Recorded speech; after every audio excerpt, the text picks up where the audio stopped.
Sir, ಈಗ ಈ brain mapping ಅನ್ನೋ ಸುದ್ದಿ ಓಡಾಡ್ತಾ ಇದೆ. ಒಂದು ಕುತೂಹಲ ಸರ್, ಈ ಬ್ರೈನ್ ಮ್ಯಾಪಿಂಗಿಗೆ ಒಳಪಡಿಸ್ಬಿಟ್ರೆ 100ಕ್ಕೆ 100 ಖಚಿತ ಉತ್ತರ ಸಿಗುತ್ತೆ ಅಂತ ನಿರೀಕ್ಷೆ ಮಾಡ್ಬೋದಾ? ಹೆಂಗ್ ಮಾಡ್ತಾರೆ ಸರ್ ಇದನ್ನ? ಬ್ರೈನ್ ಮ್ಯಾಪಿಂಗ್ ಅಂತ ಅನ್ನುವಂಥದ್ದು ಅದಕ್ಕೊಂದು ಯಂತ್ರ ಇದೆ. ಅದನ್ನ ಏನು ಬೇರೆ ನಾವು ನಮ್ಗೆ ಎಕೋಕಾರ್ಡಿಯೋಗ್ರಾಮು ಮತ್ತೆ ಈ ತರ ಎಲ್ಲ ಮಾಡ್ತಾರೆ ನೋಡಿ, ಅದೇ ರೀತಿ ನರ್ವಸ್ ಸಿಸ್ಟಮ್ಗಳಿಗೆ ಮತ್ತೆ ಎದೆ ಭಾಗಕ್ಕೆ ಅದನ್ನ ಇಟ್ಟು ಮೆದುಳಿನ ಯಾವ ಭಾಗದಲ್ಲಿ ಹಾಕ್ಬೇಕು ಅಂತ ಹೇಳಿ ಅದನ್ನ ಮೇಲೆ ಅದನ್ನ ಇಟ್ಟು ಅದನ್ನ ರೀಡ್ ಮಾಡ್ತಾ ಇರ್ತಾರೆ. ಪ್ರಶ್ನೆಗಳನ್ನ ಕೇಳ್ಕೊಂಡು ಹೋಗಿ ಪ್ರಾರಂಭ ಮಾಡ್ತಾ ಇರ್ತಾರೆ ಅವ್ರಿಗೆ. ಅವಾಗ ಆ ಬ್ರೈನ್ ಮತ್ತೆ ಹಾರ್ಟ್ ಹೇಗೆ ಏರಿಳಿತಗಳು ಮತ್ತೆ ಹೇಗೆ ಪ್ರಶ್ನಾವಳಿಗಳಿಗೆ ಅವರು ಸ್ಪಂದಿಸ್ತಾ ಇದ್ದಾರೆ ಇಲ್ಲ ಹೈಡ್ ಮಾಡ್ತಾ ಇದ್ದಾರಾ ಅಂತ ಅನ್ನುವಂಥದ್ದು ಸೂಚಕಗಳ ದತ್ತಾಂಶವನ್ನ ಕೊಡ್ತದೆ ಅಂತ ನಾವು ನಂಬ್ಕೊಳ್ತೀವಿ, ಅವರು ನಂಬ್ಕೊಂಡಿದ್ದಾರೆ.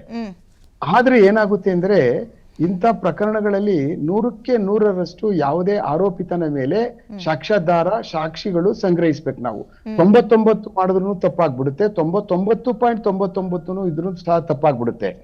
100ಕ್ಕೆ 100ರಷ್ಟು ತನಿಖಾಧಿಕಾರಿಯ ಆತ್ಮಸಾಕ್ಷಿಗೆ ಗೊತ್ತಾಗ್ಬೇಕು ಇವಳೇ ಮಾಡಿರೋದು, ಇವನು ಸೇರ್ಕೊಂಡು ಮಾಡಿದ್ದಾರೆ ಅಂತ ಅನ್ನುವಂಥದ್ದು ಪೂರ್ಣ ಪ್ರಮಾಣದಲ್ಲಿ ಅದು ಎಸ್ಟಾಬ್ಲಿಷ್ ಆಗ್ಬೇಕು. ಯಾರೇ ಒಬ್ಬ ಮನುಷ್ಯನ ದಸ್ತಗಿರಿ ಮಾಡಿ ಅವನನ್ನ ಜೈಲಿಗೆ ಕಳಿಸಿ ಇವರೇ ಮಾಡಿದ್ದಾರೆ ಅಂತ ಅನ್ನುವಂಥ ತೀರ್ಮಾನ ಆಗ್ಬೇಕಾದ್ರೆ ಅರ್ಧಂಬರ್ಧ ಅಯ್ಯೋ ಏನಪ್ಪಾ. ಆಮೇಲೆ ಏನಾಗ್ತಾ ಇರ್ತದೆ ಅಂದ್ರೆ ಕೆಲವಷ್ಟು ಜನ ಆರೋಪಿತರುಗಳು ಎಜುಕೇಟೆಡ್ಗಳು ಥರ್ಡ್ ಡಿಗ್ರಿಗಳನ್ನ ಯಾರ ಮೇಲೆ ಯೂಸ್ ಮಾಡಬೇಕು. ಥರ್ಡ್ ಡಿಗ್ರಿ ಯೂಸ್ ಮಾಡ್ಲೇಬೇಕು ಬಿಡಿ, ಈ ಪ್ರಪಂಚ ಪ್ರಳಯ ಆದ್ರೂ ಥರ್ಡ್ ಡಿಗ್ರಿ ಇಲ್ಲ ಅಂದ್ರೆ ನೀವು ಸತ್ಯಾಂಶನ ಹೊರಗಡೆ ಬಿಡಿಸೋಕ್ ಆಗುದಿಲ್ಲ. ಹೆಣ್ಮಕ್ಳು ಮತ್ತು ಗಂಡು ಮಕ್ಳು ವಿಚಾರದಲ್ಲಿ ಹೆಂಗ್ ಹ್ಯಾಂಡಲ್ ಮಾಡ್ತಾರೆ ಸರ್? ಇಲ್ಲ, ಹೆಣ್ಮಕ್ಳುಗಳಿಗೆ ಕಾನ್ಫಿಡೆನ್ಸ್ ತಗೊಂಡ್ರೆ ಅವ್ರನ್ನ ನಾವು ಸತ್ಯನ ಬಾಯಿ ಬಿಡಿಸ್ಬಿಡ್ಬೋದು 100ಕ್ಕೆ 100ರಷ್ಟು. ಯಾವುದೇ ಕಾರಣಕ್ಕೂ ಅವ್ರು ಬಚ್ಚಿಟ್ಕೊಳಕಲ್ಲ. ಬಟ್ ಅವ್ರನ್ನ ಹೇಗೆ ನಾವು ಗೇನ್ ಮಾಡ್ತೀವಿ, ಅವ್ರನ್ನ ಹೇಗೆ ವಿಶ್ವಾಸಕ್ಕೆ ತಗೊಳ್ತೀವಿ, ಎಷ್ಟು ಚೆನ್ನಾಗಿ ಅವ್ರನ್ನ ಮಾತಾಡಿಸ್ತೀವಿ, ಅವ್ರನ್ನ ಹೇಗೆ ನಾವು ವಿನೋರ್ ಆಗ್ತೀನಿ ಆಸ್ ಎ ಐಒ ಆಗಿ ಅನ್ನುವಂಥದ್ದು ಇಂಪಾರ್ಟೆಂಟ್ ಇದು. ನಾನು ಬೇರೆ ಬೇರೆ ತಂತ್ರಗಳಿಗೆ ಬೇರೆ ಬೇರೆ ಯಂತ್ರಗಳಿಗೆ ನಾನು ಅವಳ ಪ್ರಯೋಗ ಮಾಡ್ಕೊಂಡು ಹೋಗ್ತಾ ಇರುವಂತ ಸಮಯ ಬಂದಾಗ ಏನಾಗ್ತಿದೆ ಅಂದ್ರೆ ನಾನು ಎಲ್ಲೋ ಒಳಗಡೆ ಎಲ್ಲೋ ಒಂದ್ ಸ್ವಲ್ಪ ಸೋತಿದ್ದೀನ. ಯಾಕೆಂದ್ರೆ ಅವರು ಗಂಟೆಗೊಂದು ಗಳಿಗೆಗೊಂದು ನೀವ್ ಹೇಳ್ತಾ ಇದ್ರಲ್ಲ ಅದೇ ತರನೇ ಮಾತಾಡುವಂತವ್ರು ಇರ್ತಾರೆ, ತಬ್ಬಿಬ್ ಮಾಡುವಂತದ್ದು ಇವರೆಲ್ಲ. ಆಮೇಲೆ ಎಜುಕೇಟೆಡ್ಗಳು ಆಮೇಲೆ ಒಂದೊಂದ್ ಸಾರಿ ಒಂದೊಂದ್ ತರ ಹೇಳಿ ನಮ್ಮನ್ನ ಇಕ್ಕಟ್ಟಿಗೆ ಸಿಕ್ಸುದು, ನಮ್ಮ ಆತ್ಮಸಾಕ್ಷಿಗೆ ಕೊರತೆ ಮಾಡುದು, ಇದನ್ನೆಲ್ಲಾನು ಅವಾಗವಾಗ್ಲೇ ಮಾಡ್ತಕ್ಕಂಥ ವಿದ್ಯಾವಂತರುಗಳು ಮಾಡ್ತಾ ಇರ್ತಾರೆ. ಆ ವಿದ್ಯಾವಂತರುಗಳನ್ನ ಹ್ಯಾಂಡಲ್ ಮಾಡುವಂತ ಪರಿಸ್ಥಿತಿನಲ್ಲಿ ನಮಗೆ ಸೈಂಟಿಫಿಕ್ ಎವಿಡೆನ್ಸಸ್ ಗಳಿರ್ತವೆ, ಅದನ್ನೇ ಇವರು ಮಾಡೋಕ್ಕಾಗಲ್ಲ. ಏನು ಅವ್ರಿಗೆ ಈಗ ಸಿಕ್ಕಿರ್ತಕ್ಕಂಥ ಪೋಸ್ಟ್ ಮಾರ್ಟಮ್ ರಿಪೋರ್ಟ್ ಒಳಗಡೆ ಸ್ಮದರಿಂಗ್ ಮಾಡಿ ಸಾಯಿಸಿರುವಂತದ್ದು ಅನ್ನುವಂಥದ್ದು ಇರ್ತದಲ್ಲ, ಅದನ್ನೇ ಇವರು ಓವರ್ಲುಕ್ ಮಾಡೋಕ್ಕಾಗುದಿಲ್ಲ. ಸ್ಮದರಿಂಗ್ ಮಾಡಿರ್ಲೇಬೇಕಲ್ಲ, ಇಲ್ಲಾಂದ್ರೆ ರಿಪೋರ್ಟ್ ಬರೋಕ್ ಸಾಧ್ಯನೇ ಇಲ್ಲ. 100ಕ್ಕೆ 100ರಷ್ಟು ಬರಲ್ಲ.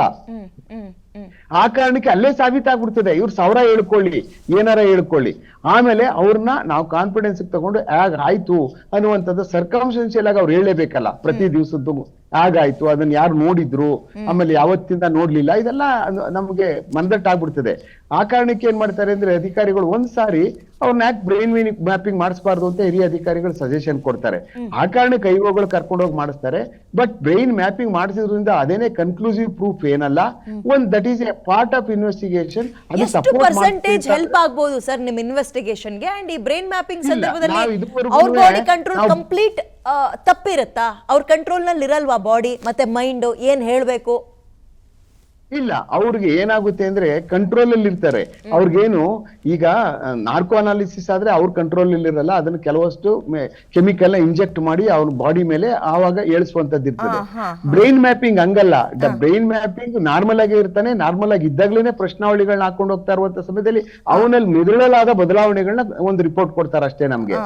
ಆ ಕಾರಣಕ್ಕೆ ಸ್ವಲ್ಪ ಗಟ್ಟಿಯಾಗಿರುವಂತವನು ಏನು ಬದಲಾವಣೆನೇ ಆಗಲ್ಲ. ಯಾಕೆಂದ್ರೆ ನಾವು ಹಲವಾರು ಕೇಸ್ಗಳನ್ನ ಗುಜರಾತ್ಗೆಲ್ಲ ಕರ್ಕೊಂಡೋಗಿ ಮಾಡಿಸ್ಕೊಂಡು ಬಂದಿದ್ದೀವಿ ಈ ವಿಚಾರದಲ್ಲಿ. ಅದರಿಂದ ಏನು ಉಪಯೋಗನೂ ಆಗ್ಲಿಲ್ಲ, ಏನು ಪಾಸಿಟಿವ್ ನಮ್ಗೆಲ್ಲ ಬಂದಿಲ್ಲ. ಆಮೇಲೆ ಅದನ್ನ ನಾವ್ ಯಾವತ್ತೂ ರಿಲೇ ಆಗ್ಲಿಲ್ಲ ನಾವು ಯಾವ ಕಾರಣಕ್ಕೂ. ಅದಾಗುವಂತ ಅವಶ್ಯಕತೆನೂ ಇಲ್ಲ. ಮತ್ತೆ ಅದ್ರ ಮೇಲೆನೆ ನಾವು ಕೋರ್ಟ್ಗಳಿಗೆ ಬೇರೆ ಬೇರೆ ಕ್ರಮ ವಹಿಸೋಕ್ ಆಗಲ್ಲ. ಅದನ್ನ ಕೋರ್ಟ್ಗಳು ಒಪ್ಕೊಳ್ಳಲ್ಲ. ಯಾಕೆಂದ್ರೆ ಇದು ಇಂಟರ್ನ್ಯಾಷನಲಿ ಇನ್ನೂ ಮಾನ್ಯತೆ ಪಡೆದೇ ಇಲ್ಲ. ಬ್ರೈನ್ ಮ್ಯಾಪಿಂಗು ಮತ್ತೆ ನಾರ್ಕೋ ಅನಾಲಿಸಿಸ್ ಇದೊಂದು ಕನ್ಸಿಡರ್ ಮಾಡಿ ಇದೊಂದು ಎವಿಡೆನ್ಸ್ ಆಗಿ ನೀವು ಇಟ್ಕೊಳ್ಳಿ ನೀವು ಅನ್ನುವಂಥದ್ನ ಇನ್ನೂ ಎಸ್ಟಾಬ್ಲಿಷ್ ಆಗ್ಲೇ ಇಲ್ಲ. ಆ ಕಾರಣಕ್ಕೋಸ್ಕರನೇ ಅದು just that is A process of investigation ಇದೊಂದು ಮಾಡ್ಸೋಣ ಅಂತ ಮಾಡಿಸ್ತಾ ಇದ್ದಾರೆ ಅಷ್ಟೇನೆ. ಅದರಿಂದ ಒಳ್ಳೆ ಇದು ನಮಗೆ ಸಹಾಯ ಆಗ್ತದೆ ಅಂತ ಅನ್ನುವಂಥದ್ದಿಲ್ಲ. ಇದು ಯಾಕೆ ಅದು ಮಾಡಿಸಬಾರ್ದಾಗಿತ್ತು ಅಂತ ನಾಳೆ ಕ್ವಶನ್ ಕೇಳುವಂತವ್ರು ಹಲವಾರು ಜನ ಇರ್ತಾರೆ ಸಮಾಜದಲ್ಲಿ. ಆ ಕಾರಣಕ್ಕೆ ಅದು ಒಂದು ಆಗೋಗ್ಬಿಡ್ಲಿ. ಯಾಕೆ ಅದಾದ್ಮೇಲೆ ನೆಕ್ಸ್ಟ್ ನಾರ್ಕೋ ಅನಾಲಿಸಿಸ್ ಆಗ್ಲಿ, ಪರ್ಮಿಷನ್ ಹಾಕೋಣ ಕೋರ್ಟ್ಗೆ, ಕೊಟ್ರೆ ಅದನ್ನು ಮಾಡ್ಸೋಣ ಅನ್ನುವಂಥದ್ದು ನಡೆಯುತ್ತೆ ಪೊಲೀಸಿಂಗ್ ಅಲ್ಲಿ. ಆ ಕಾರಣಕ್ಕೆ ನಾಳೆ ದಿವಸ ಕ್ವಶನ್ ಆಗ್ಬಾರ್ದು, ಎಲ್ಲಾ ರೆಮಿಡೀಸ್ ನ ಎಕ್ಸಾಸ್ಟ್ ಮಾಡ್ಬಿಡೋಣ ಈ ತನಿಖಾ ಕಾಲದಲ್ಲಿ ಅಂತೇಳಿ ಅವ್ರು ಮಾಡ್ತಾ ಇರುವಂತದ್ದು ಇರ್ತದೆ. ಅದೇನ್ ತಪ್ಪು ಅಂತ ಹೇಳುವಂಗಿಲ್ಲ, ಅದು ಒಂದು ಪ್ರೋಸೆಸ್ ಆದ್ರಿಂದ ಮಾಡ್ಬೇಕಾಗ್ತದೆ.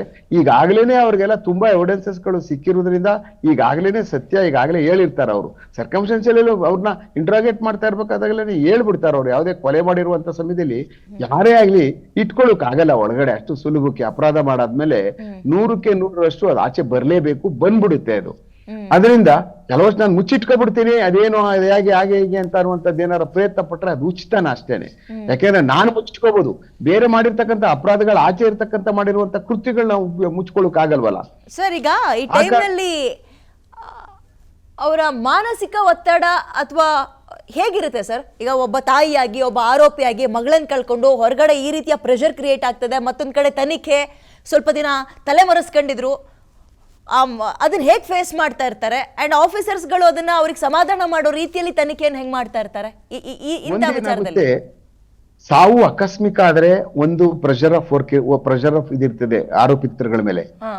ಇನ್ನೊಂದು ಇಂಟೆನ್ಷನಲ್ ಆಗಲೇ ಮರ್ಡರ್ ಮಾಡ್ಬಿಟ್ಟು ಸಾಯಿಸ್ಬಿಟ್ಟು ಆದ್ಮೇಲೆ ಅದನ್ನ ಓವರ್ಕಮ್ ಆಗುವಂತ ಯಾವ ಕಾರಣಕ್ಕೂ ಗೊತ್ತಾಗಬಾರ್ದು ಅನ್ನುವಂತ ಮನಸ್ಥಿತಿಯಲ್ಲಿ ಇದ್ದಂತವ್ರ ಮೇಲೆ ಪರಿಣಾಮ ಬೇರೆ ಬೀರ್ತಾ ಇರ್ತದೆ. ಆಕಸ್ಮಿಕವಾಗಿರ್ತಕ್ಕಂಥ ಏನಾದ್ರು ಆಗ್ಬಿಟ್ಟು ಏನೋ ಮಾಡಕ್ ಹೋಗಿ ಏನೋ ಆಗ್ಬಿಟ್ಟು ಆ ತರ ಆದಾಗ ಏನಾಗುತ್ತೆ, ಅವ್ರಿಗೆ ಮಾನಸಿಕವಾಗಿ ಬಹಳ ನೋವಾಗ್ತಾ ಇರ್ತದೆ. ಅದ್ ಆಗ್ಬಾರ್ದಾಗಿತ್ತಲ್ಲ, ಈ ತರ ಮಾಡ್ಬಿಟ್ನಲ್ಲ, ಇಲ್ಲ ಮಾಡ್ಬಿಟ್ನಲ್ಲ, ಇದ್ ಮಾಡ್ಬಾರ್ದಾಗಿತ್ತಲ್ಲ, ಇದು ನಾನು ಏನೋ ಮಾಡಕ್ ಹೋಗಿ ಏನೋ ಆಗೋಗ್ಬಿಡ್ತಲ್ಲ. ಇವಾಗ ಏನ್ ಮಾಡ್ತಾರೆ, ಗುದ್ದಕ್ ಹೋಗ್ತಾರೆ. ಅದು ಸುಮ್ನೆ ಏನೋ ಅವನು ಗುದ್ದ ತಕ್ಷಣ ಕೆಳಗಡೆ ಬೀಳ್ತಾನೆ, ತಲೆಗೆ ಹೋಗಿ ಇನ್ನೊಂದು ಯಾವ್ದೋ ಕಲ್ಲು ತಗುಲುತ್ತೆ, ಬ್ರೈನ್ ಹೆಮರೇಜ್ ಆಗಿ ಸತ್ತೋಗ್ಬಿಡ್ತಾನೆ. ಈ ತರದವೆಲ್ಲ ಆದಾಗ ಏನಾಗುತ್ತೆ, ಅವನಿಗೆ ಇಂಟೆನ್ಷನ್ ಇಲ್ದೇ ಇರ್ಬೇಕಂತ ಸಮಯದಲ್ಲಿ ಅವಾಗ ಅವನ ಏನು ಸುಪ್ತ ಆಲೋಚನೆ ಮತ್ತು ಪ್ರಜ್ಞಾವಸ್ಥೆಗಳು ಇರ್ತಾವಲ್ಲ ಅದು ಬೇರೆ ತರ ವರ್ಕ್ ಆಗ್ತಾ ಇರ್ತವೆ. ಅಂದ್ರೆ ಅದು ಎಕ್ಸಿಬಿಟ್ ಆಗ್ತದ ಅಂತಂದ್ರೆ ಖಂಡಿತ ಆಗಲ್ಲ, ಬಟ್ ಎಕ್ಸ್ಪ್ರೆಷನ್ ಮಾಡ್ತಾರ ಅವರು, ನಮ್ಗೆ ಗೊತ್ತಾಗ್ಬಿಡುತ್ತೆ ಅವ್ರ ಎಕ್ಸ್ಪ್ರೆಷನ್ ಮಾಡ್ತಕ್ಕಂಥ ರೀತಿ ಸೈಕಲಾಜಿಕಲಿ. ಯಾಕೆಂದ್ರೆ ಅವರ ಸೈಕಾಲಜಿನ ನಾವು ಸ್ಟಡಿ ಮಾಡ್ತೀವಲ್ಲ ಮನುಷ್ಯಂದು, ಪೂರ್ಣ ಪ್ರಮಾಣದ ಸೈಕಾಲಜಿಗೆ ನಾವು ಅವ್ರಿಗೆ ಎಂಟ್ರಿ ಕೊಟ್ಟಾಗ, ಅವ್ರಿಗೆ ಯಾರಿಗಾದ್ರೂ ತನಿಖಾಧಿಕಾರಿಗೆ ಮಾತಾಡ್ಸಕ್ ಹೋದಾಗ, ತನಿಖಾಧಿಕಾರಿ ಆರೋಪಿತರನ್ನ ಇಂಟ್ರಾಗೇಟ್ ಮಾಡಿದಾಗ 2 ಗಂಟೆ 3 ಗಂಟೆ 4 ಗಂಟೆ, ನಾವು 14 ಗಂಟೆ ಇಂಟ್ರಾಗೇಷನ್ ಮಾಡಿರುವಂತದ್ದು ಇದೆ. 38 ಗಂಟೆ ಕಂಟಿನ್ಯೂಸ್ ಆಗಿ ನಿದ್ರೆ ಇದ್ದಂಗೆ ಇಂಟ್ರಾಗೇಷನ್ ಮಾಡಿರ್ತಕ್ಕಂಥದ್ದು ಇದೆ. ನಿದ್ರೆ ಕೊಡದೆ ಇಂಟ್ರಾಗೇಷನ್ ಮಾಡ್ಬಿಟ್ರೆ ಎಂತ ಜಗತ್ತಲ್ಲಿರ್ತಕ್ಕಂಥ ಯಾವುದೇ ಮನುಷ್ಯ ಸತ್ಯ ಒಪ್ಕೊಬಿಡ್ತಾನೆ. ಅವ್ನಿಗೆ ನಿದ್ರೆನೆ ಮುಖ್ಯ ಆಗಿರ್ತದೆ, ಅವ್ನಿಗೆ ಇದು ಒಳಗೆ ಇಟ್ಕೊಳ್ಳೋದು ಮುಖ್ಯ ಆಗಿರುವುದಿಲ್ಲ. ಅವನಿಗೆ ಆ ಮಟ್ಟದ ಕಷ್ಟ ಆಗ್ಬಿಡ್ತದೆ. ಮನುಷ್ಯನಿಗೆ ಹೊಡಿಬೇಕಾದ್ದೇನಿಲ್ಲ. ಮನುಷ್ಯನ ರಾತ್ರಿ ಹೊತ್ತು ಕೂರ್ಸ್ಕೊಂಡು ಕಂಟಿನ್ಯೂಸ್ ಆಗಿ 2 ರಾತ್ರಿ ನಿದ್ರೆ ಇಲ್ಲದೆ ಇಂಟ್ರಾಗೇಷನ್ ಕಂಟಿನ್ಯೂಸ್ ಆಗಿ ಮಾಡ್ಕೊಂಡು ಹೋಗ್ಬಿಟ್ರೆ ಯಾರೂ ಸಹ ಅದನ್ನ ಓವರ್ಕಮ್ ಮಾಡಿ ನಾನು ಒಳಗಡೆ ಇಟ್ಟಬಿಟ್ಟೆ ಹೇಳಿಲ್ಲ ಪೊಲೀಸವ್ರಿಗೆ ಅಂತ ಅನ್ನುವಂಥದ್ದು ಇತಿಹಾಸದಲ್ಲೇ ಇಲ್ಲ. ಆ ಕಾರಣಕ್ಕೋಸ್ಕರನೇ ಗಟ್ಟಿ ಹಾರ್ಟ್ ಬೇಕು ನಮಗೂನುವೆ. ಇಂಟ್ರಾಗೇಷನ್ ಮಾಡುವಂತ ಸಮಯದಲ್ಲಿ ತುಂಬಾ ಒತ್ತು ಬೇಕು. ಅದಕ್ಕೆ ಆತರನೂ ಪಡುವಂತದ್ದಲ್ಲ. ಸತ್ಯ ಯಾವತ್ತಿದ್ರೆ ಸುಳ್ಳು ಸುಳ್ಳೇ, ಸತ್ಯ ಸತ್ಯನೇ. ಆ ಕಾರಣಕ್ಕೆ ಅದನ್ನ ಬಾಯಿ ಬಿಡಿಸ್ತಕ್ಕಂಥದ್ದಕ್ಕೆ ಈಗ ನಾವು ಏನು ಎಕ್ಸಾಸ್ಟ್ ಮಾಡುವಂತ ರೆಮಿಡೀಸ್ ಏನಿದಾವಲ್ಲ ಇವೆಲ್ಲ ಅವೇನ್ ತುಂಬಾ ಪೂರಕವಾಗಿದ್ದಾವೆ ಅಂತೇನಿಲ್ಲ. ಅವು ಸಕಾರಾತ್ಮಕ ಆಗಾರ ಇರ್ಬೋದು, ನಕಾರಾತ್ಮಕವಾಗಿ ಆದರೂ ಇರ್ಬೋದು. ಆ ಕಾರಣಕ್ಕೋಸ್ಕರನೇ ಇದರಲ್ಲಿ ಮಾಡಿದರೆ ಇಂಥವೆಲ್ಲ ತುಂಬಾ ಆಗಿದಾವೆ. ಏನು ಇದನ್ನು ಹೊಸ ಕೇಸ್ ಏನಲ್ಲ, ಈ ಹೆಣ್ಮಗಳದಾಗಿರುವಂತದ್ದು.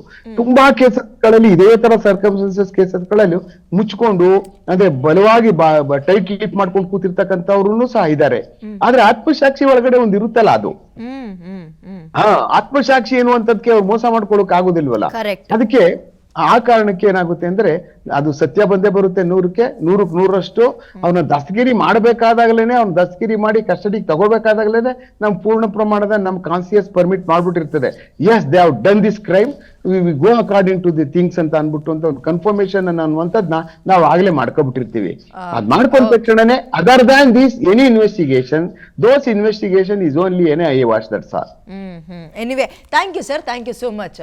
ಈ ಬ್ರೈನ್ ಮ್ಯಾಪಿಂಗ್ ಯಾವಾಗ ಯಾರಿಗೆ ಮಾಡ್ತಾರೆ, ಇದರಿಂದ ಬರುವಂತಹ ರಿಸಲ್ಟ್ ಎಷ್ಟು ಪ್ರಮಾಣದ್ದು, ಇದೆಲ್ಲದ್ರ ಬಗ್ಗೆ ಬಹಳ ಅತ್ಯದ್ಭುತವಾಗಿ ವಿವರಿಸಿದ್ರು. ಅಂಡ್ ವೆನಿಲಾ ಕೇಸ್ನಲ್ಲಿ ಇದು ಎಲ್ಲಿ ತನಕ ಹೋಗಿ ನಿಂತ್ಕೊಳ್ತಾ ಕಾದ್ ನೋಡೋಣ. ಮುಂದಿನ